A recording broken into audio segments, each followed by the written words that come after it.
Listen, I know sports, not math. 18 plus 8 is 36, right? Sure. No, it's 26. Okay. 26 plus 6 is 32. You take the square root of that and divide it by 14. 32 plus 5. What is going on, Houston? This is Jet Boyer here on Athletically Declined. We want to give a special shout out to our sponsors of the stream, our boys at Sold Out here in League City, Texas.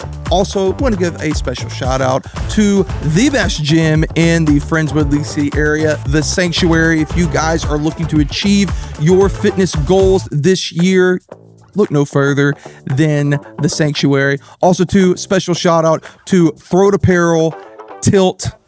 Guys, fit us out. They have got the best shirts here in the local Houston area. You guys want to check them out. All the links are on our website at hlx.com/athletically declined. Appreciate you guys. Great thing. I don't think Mikey was recording yet. He is recording. Well, Mikey is Hey, recording. guys, welcome to Athletically Declined on ESPN 97.5. We're here. We're here.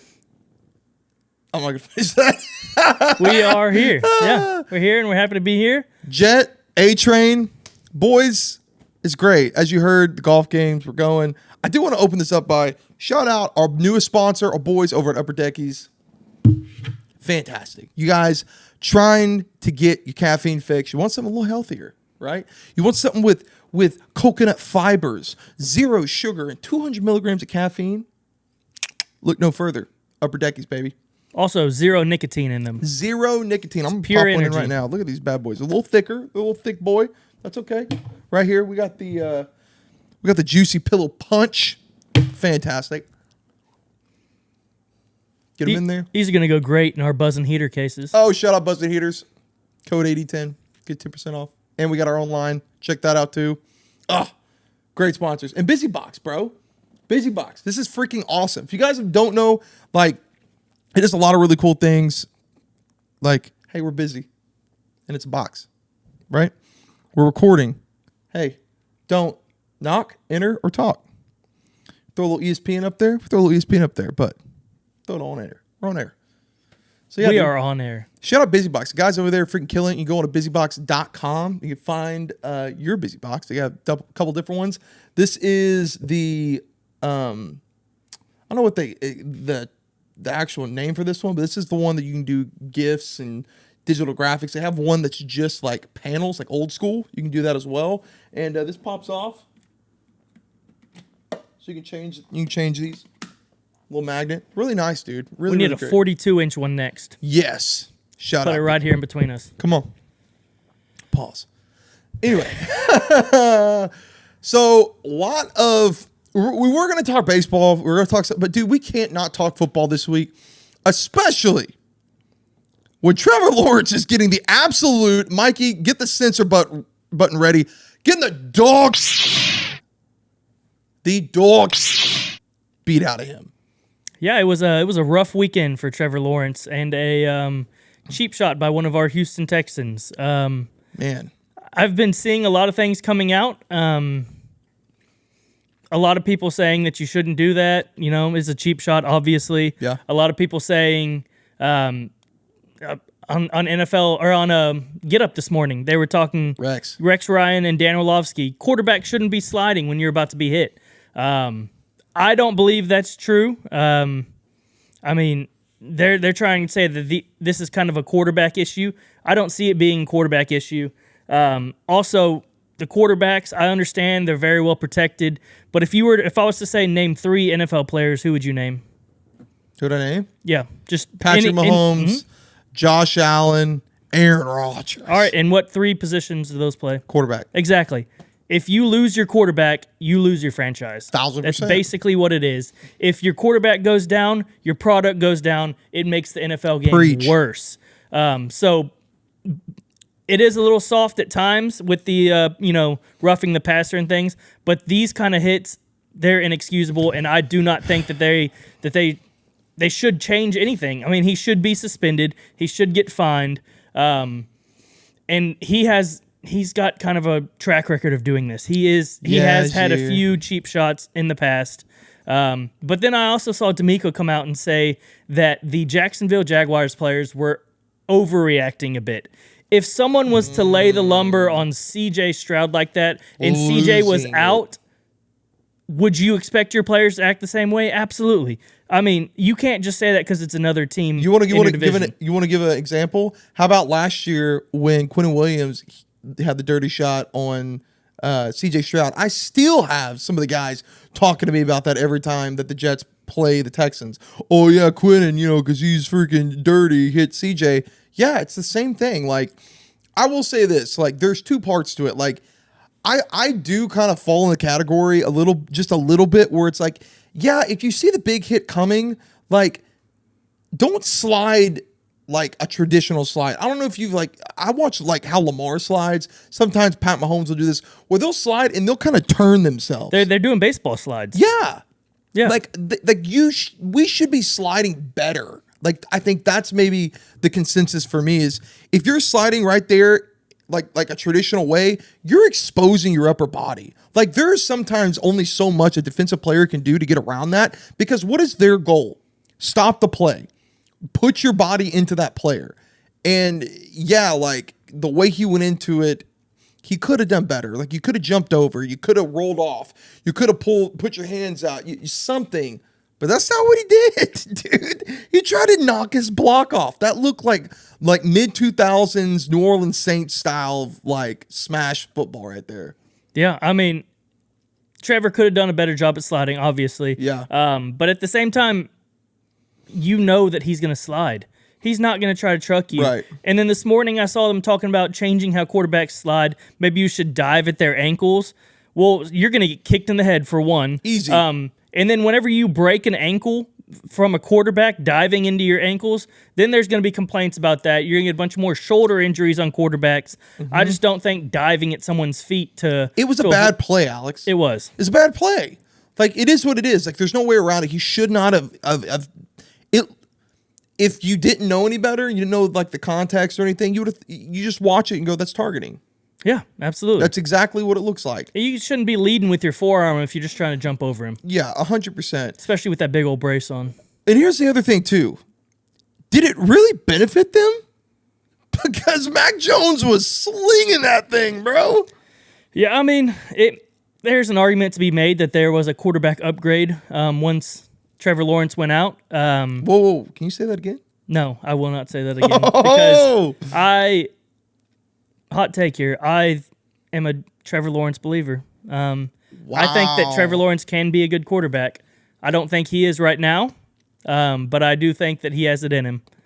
2021? Yeah, 2021 draft class for quarterbacks. Worst quarterback draft class of all time. I wouldn't go that far. My opinion, it's the worst draft class of all time. Every one of those players not named Trevor Lawrence is on a different team. Every one of them. I mean, two of them are on the same team. And what's really funny is we saw that rumor we talked about last week about Belichick saying, depending on who the quarterback was, he'd be interested in the Jaguars. That was like the rumor going around. And it didn't make much sense. But then that happens, and you're like, well, hold on. Did Belichick know something we didn't know? Yeah. I mean, he's tied into everywhere. So it's pretty interesting, bro. It's an interesting situation. Yeah, I don't know, man. Like, where we're at right now, like, to your point, look at all the teams right now vying for a top 10 spot. Like, they're in that position. Other than the Jaguars, whose quarterback play has been up and down, they're all in need of a quarterback. And the Patriots. Drake May has looked unbelievable. It's true. That team is terrible.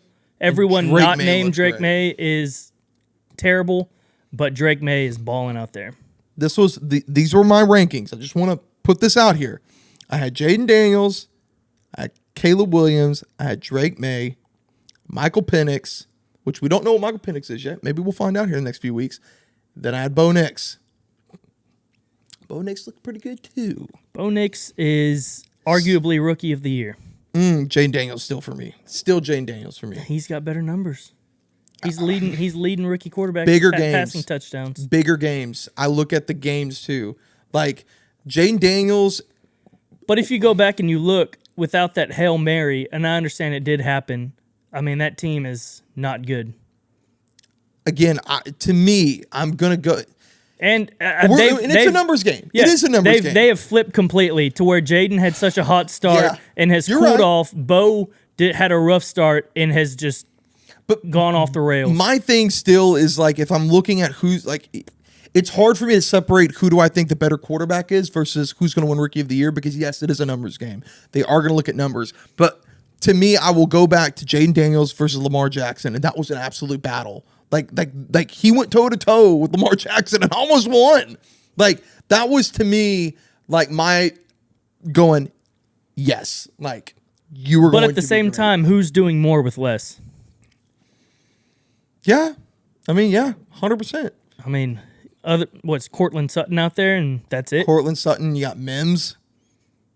Like, literally, like, that is it. You got Lil John out there. Yeah, you got McLaughlin running the football. Lil John Humphreys. Lil John Humphreys. Yeah, he's a big old boy. He's not little. He's like 6'5", 220. Yeah. They showed a statistic tonight that all of the Broncos wide receivers, other than Mims, are over 6 foot. And I think they're all like 6'2", 6'5", 6'4". It's ridiculous. They have a huge receiving core. Yeah. It reminds me of San Diego back in the day. That's true. Yeah, you had Vernon Davis back then too. Remember that at tight end? Oh, yeah. Oh, man, great. But just kind of bring everything back home real quick and put a button on this. Texans fan, what do you think? Put your opinion in the comments. We want to know, how do you feel about the Trevor Lawrence hit? Do you like it? Do you not like it? Do you have faults with it? Are you indifferent? We want to know. Drop in the comments. Drop it in the comments. Come on, guys. It's not that hard. Be a commenter. Like the video, too. Like the video. And subscribe. Yes. So, something else finally happened this week. Chicago Bears lost yet again in a game where they could have won. In a game where they were in field goal range. In a game where they also still had one timeout left. It's like deja vu, Alex. What in God's name is Matt Eberflus? I don't care, like, you know, for me, Matt Eberflus is getting put in the category of Josh McDaniels. Just doing stupid things, bro. Just like, and Caleb Williams had a good game. Yeah. 3 touchdowns, no interceptions. He passed for what, like 295 yards. He was like 20 for 35, something like that. Y'all correct me in the comments. And you got your veterans involved. DJ Moore, big game. Keenan Allen, big game. What more do you want? But there's an interesting tidbit here that I don't know if you caught. If you go back and watch the press conference, when they asked Caleb Williams said that he changed the play at the line. Yeah. He didn't even realize that they had a timeout, because his words, and I'm paraphrasing here, were, yeah, you know, it's something typical that we run whenever it's less than a minute to go and we've got no timeouts. And he goes, well, I guess we had one timeout. It's like, Caleb. That's on both of them, though. So I did hear talk that his thought was that I'm going to go up to the line and I'm going to get us set, and the coach will call it a timeout. Right. If it looks like we need the timeout. They needed the timeout. Yes, and somehow it didn't get called. And so that's on both of them. Their communication was terrible. And that just set them up for another loss that should have been a win. It's just unbelievable to me, man. Like, honestly, the Bears left 5 wins out there this year already where they could have won. It all started with the Commanders game. Yeah. I mean, that Hail Mary should have never happened. Yeah, it absolutely. They let Jaden Daniels throw that 12-yard out route to McLaurin, and he got right out of bounds, put him in Hail Mary position. And here's the scary part. If the Bears do nothing but add to that roster and they keep some of these core guys there, like if Keenan Allen stays, like stuff, you know, things of that nature, they're going to be really good if they get a competent head coach. Yeah, that's all they need. They don't even have to add anything. I mean, they could add some things, but if they were to rerun this season with a new head coach that's competent, sky's the limit for them. I mean, they were if they would have won that game, they would have been like 5-2 at the time. Yeah, which is ridiculous. Crazy for the Bears. The Bears. The Bears. So and this is a spot too where we talked about last week where we see Cliff Kingsbury. Like that's the obvious, like to me, like I see a lot of reports out there that's got Cliff like at like 6, which is outrageous to me that he would be that far down there. But Ben Johnson is the favorite to go to the Bears. Cool. He's going to get his pick of the litter. But I want to see Cliff Kingsbury go to the Bears. I'm now in this camp where if my Jets can't get Cliff Kingsbury, I want him to go to the Bears because I want to see what would have happened if Cliff Kingsbury gets a guy that he knows, and he did well with Kyler. Like, you know, regardless of how that situation played out in Arizona, like Cliff was familiar with Kyler Murray and then got him and did well with Kyler Murray. Until Call of Duty came out. But, you know, that's another conversation. However, another situation where he can now call plays again for Caleb Williams. It's going to be telling to me, like, what his interview goes, like how the vibes are after that interview, because I feel like that there should be nobody better suited to interview for that job, for that quarterback in that franchise direction than Cliff, other than Ben Johnson. But also, too, like, does Cliff Kingsbury want to be with Caleb Williams again? I don't want Cliff Kingsbury to be another head coach this soon. Yeah, I want him to continue being an OC. Yeah. And I think I think he's enjoying it. There's a lot less stress on you. I mean, people pass the buck all the time. If you get fired, I mean, you have a track record of being able to call plays and run a good offense, so you'll be able to find another job easily. People like him. Yeah, everybody that you've ever talked to likes Cliff Kingsbury. And I think I like Cliff so much that I don't want to see him fail again. And so that's why I personally am trying to keep him as an offensive coordinator. And, I mean, you've got a good setup there in Washington. You got a good quarterback. You got a good wide receiver. Good coach. Good running game. Good coach. Dan Quinn's good awesome. Defense. I mean, adequate defense that's just going to get better. Yeah. Playing above like what they should be playing, honestly. Yeah. And, I mean, Dan Quinn's only going to make that defense better. Yeah. And again, like we keep saying when we talk about Washington, Dan Quinn, as always, bringing in a good staff when he gets the opportunity as a head coach. Let's get Lincoln Riley out in Chicago. Yeah. Just bring him out of USC. Just bring him out. I mean, and honestly, he might want to come. He'd probably be just as average in the NFL as he is in college. So, boom, roasted. Yeah. I mean, at USC, him and Caleb didn't do what they were expected to do. No, they didn't. So that's a good segue. Another big thing that happened this week, we had the rekindling of one of the biggest, if not the biggest, rivalry in college football history, UT and A&M. At Kyle Field, hook 'em, Aggies got beat, whatever. But something that happened that I want to get your opinion on. How do we feel about Midnight Yell? No, not that. It is the most awkward thing I've ever seen. Oh, gosh. The videos that are out do not. They are not a good look for A&M. Really? Oh, it's so bad. They're so awkward. Have you been to one? Oh yeah, I have. Did you yell? No, I didn't go to A&M, but I did go to Midnight Yell, and it was just as awkward then. Nice. Yeah. Oh, sorry to interrupt, but go ahead. It was. I couldn't. I've been watching videos and cringing all day. So another thing that happened was there was a video that's been catching some traction of the players after the game disgracing the logo at midfield. How do you feel as a fan about another team getting an away victory like that in a rivalry game that big and disgracing, like, you know, just how you'd say that, disgracing the logo, which is obviously a slap in the face to the program in itself and everybody there. Like, how do you feel about that? So there's a few things. Okay. I am a big fan of you go into someone's house and you beat them. You can disrespect them. You plant that flag. Yeah. You throw that trident in the ground. What UT did was soft. They waited until A&M got to the locker room, and then they went out there and did that. That was soft. We've seen multiple fights this weekend. You had Michigan and Ohio State. You know, that whole scuffle where people getting pepper sprayed, flags getting ripped and everything like that. You had ASU and Arizona, where you had, there were planting the trident in the middle of the. I don't think it's a trident; it's a pitchfork because the Sun Devils. And getting in a fight there. You had North Carolina State, Great where one of the most impressive. They tried to NC State tried to plant their flag, and a North Carolina player came and grabbed it and sent it into orbit. Really? It looked like a javelin. He launched it into the stands. I don't think it ever landed.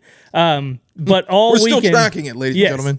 All weekend there has been those disrespectful moments, and there were fights all weekend. One of the most notable, though, of all time, in my opinion, was the Baker Mayfield. He absolutely started it whenever he planted the flag in UT. But see, I like that. Like, I like the flag plant. To me, like, to your point, I feel like it's soft, number one, that they waited for the players to get out. But two, they're kicking the grass. Like, dude, get your UT flag and freaking plant that bad boy.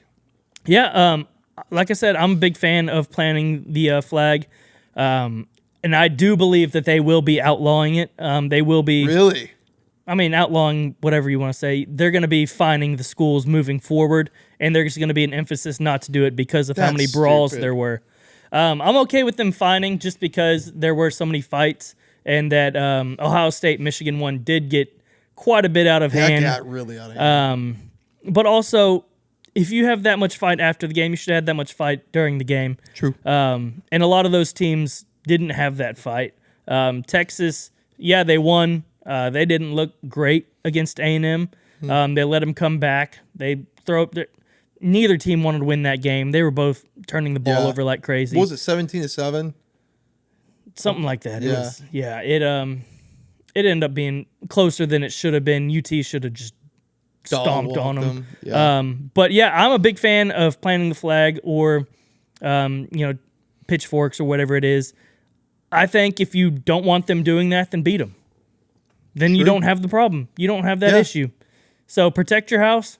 I mean, you got Kirk Cousins that say, we come in your trap, we take your trap. Yeah. I mean. Coco Chains. And then he let someone come in his trap and take his trap this weekend. So. Yeah, and he also might be taking his job. Yeah, but I'm a big fan of the flag planting. I like it a lot. I'm also of the camp of let people pimp home runs. Let them. Yeah. The bigger the bat flip, the more I like it. I think I just like seeing conflict, so that may just be me. That is true. Yeah, I'm a fan of the flag planting, but guys, what do you think? Do you like it? Do you think that it's a good look? Do you not like it? Do you think that it's disrespectful? Let us know in the comments once again. Absolutely. Let us know what you would do. Would you plant the flag? Would you plant that flag? Would you kick that grass? Yeah. One of my favorite things is I like it whenever they rip down the goalposts. Oh, yeah. I mean, that's the home team celebration when a field storming, but... It's a very Philly thing of you to like. Destroying your own property. Yeah, I mean... When you win. That's why they grease the flag poles and the light poles out there, because people be getting rowdy. They be getting rowdy. Hide your horse poop. Yeah. Because they're going to eat it. And they're going to fling it. Yeah. They get rowdy. Yeah. It's a good time. Well, guys, we are live as always here at the Athletic Line Studio in Sold Out. You can go find everything you need from sneakers to apparel here at Sold Out. You can go to soldoutftx.com and find them online as well. A great show, guys. We will see you back next week. It's Jet, A-Train, ESPN 97.5, Athletically Declined. We out, boys. Shout out. You made it till the end of the video. We appreciate you continuing to support us by showing your love and watching the video. If you haven't, please make sure you like the video below so that we know that we did a good job. And if we didn't, there's a comment section for a reason. Let us know what you didn't like, or if you have some suggestions. We are always open to listening to you guys because we are by the fans for the fans. And if you would please do us a favor and go to our YouTube channel at Athletically Declined Sports and hit us a subscribe. You guys can check out all the shows that we have going on during the week. Appreciate you guys. We'll see y'all in the next video.